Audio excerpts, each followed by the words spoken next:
आश्विन मास की जितिया व्रत कथा। आज आप सुने नई जितिया व्रत कथा। ये है आपका पारण कथा।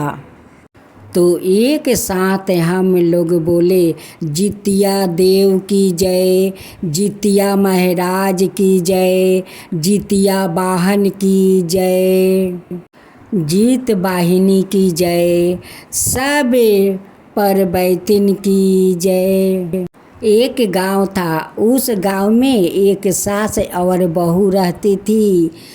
सासू माँ नई बहू के आते ही उनसे जीवित व्रत करवाती है और बड़ी श्रद्धा भक्ति से करवाती है, इसलिए कि बहू मुझे पोता देगी।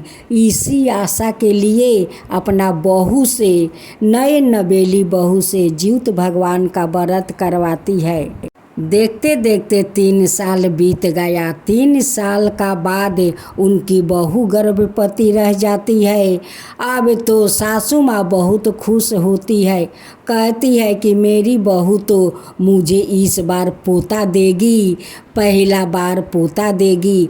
इसी खुशी में सासू माँ बहुत खुश रहती है, अपना बहू को से ही आदर भाव करती है। सासू माँ भी अपना बेटे के लिए जीवित भगवान को व्रत करती है और अपना बहू से भी करवाती थी। 9 महीना का बाद उनकी बहू खूब सुंदर बेटी का जन्म देती है।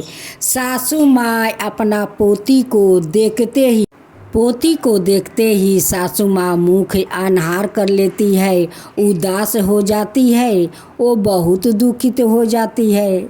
कहती है कि मैं बहू को इतना आदर भाव करती हूँ, फिर भी बहू मुझे पोती दिया, पोता नहीं दिया।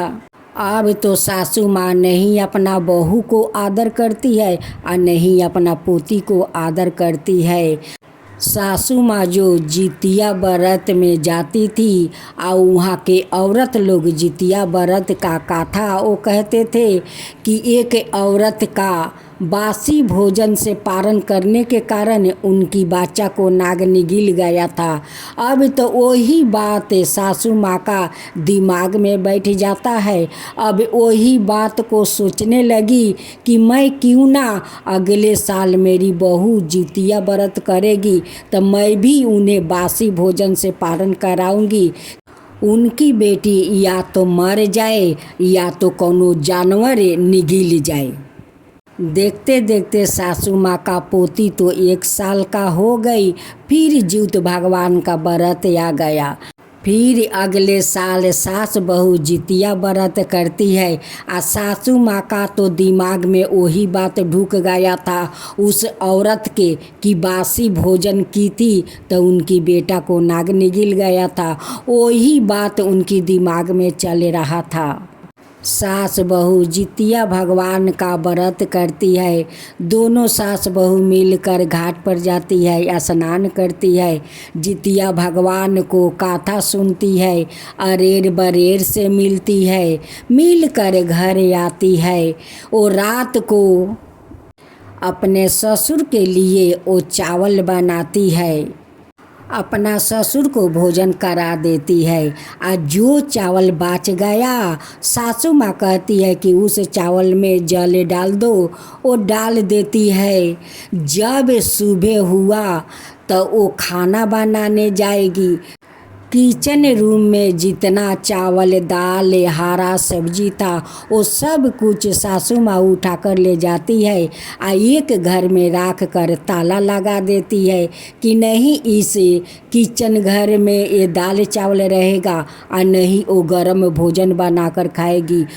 सासू माँ कहती है कि बहू रात को जो चावल बचा था उसमें जल डाली थी, उसी चावल से तू पारण कर ले, बाद में गर्म भोजन बनेगा।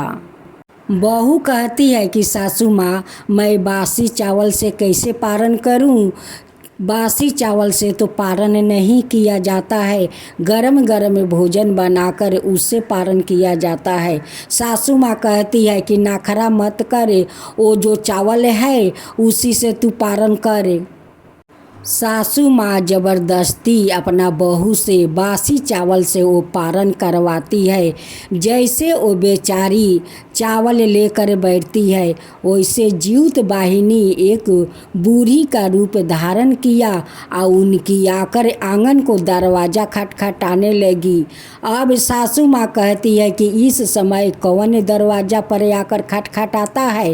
वो जाकर देखती है तो एक बूढ़ी माई है। जैसे सासू माँ दरवाज़ा खोलती है वैसे बूढ़ी माँ आंगन में आ जाती है।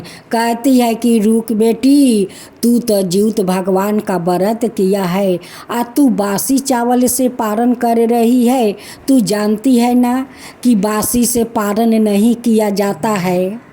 सासू माँ गुस्से से कहती है कि यारे बुढ़िया, तू कौन है कि मेरे बहू को बासी चावल से पारण करने से रोक रही है। वो कहती है कि मैं कोई भी हूँ, बासी चावल से पारण नहीं किया जाता है, तुम क्यों बासी चावल से पारण करवाती हो। सासू माँ गुस्से में कहती है कि मेरे आंगन में आने को तुझे साहस कैसे हुआ, तू कैसे आई मेरे आंगन में, अब बाधा करने वाली तू कौन होती है। जीवित वाहिनी कहती है कि यारे मूर्ख औरत है, मैं कौन हूँ तुझे अभी दिखाती हूँ। जीवित वाहिनी तो गुस्से में आ गई। अब तो सासू माँ का अजगर बना देती है। तब सासू माँ कहती है कि आप कौन हो। तब वो कहती है कि मैं जीवित वाहिनी हूँ। तू अपना बहू से बासी भोजन से पारण करवाती है इसलिए कि वो बासी भोजन से पारण करेगी तो उनकी बेटी मर जाएगी या तो कोई जानवर आकर निगल जाएगा। यही समझती है ना, यही समझकर तू उसे बासी भोजन से पारण करवाती है कि उनकी बेटी को कोई जानवर आकर निगल जाए या मर जाए। अरे मूर्ख, तू तो ये भी नहीं जानती है कि मेरे जितने जीवित बरती है, मैं सबको जीव देती हूँ, जीव लेती नहीं हूँ। सभी को मैं रक्षा करती हूँ, किसी को मृत्युक नहीं देती हूँ। आज तेरी बहू बेटी का जन्म दी है तो तू बेटी को मारने के लिए ये बुद्धि लगाई है कि वो बासी भोजन करेगी और उनकी बेटी को कोई जानवर निगल जाएगा।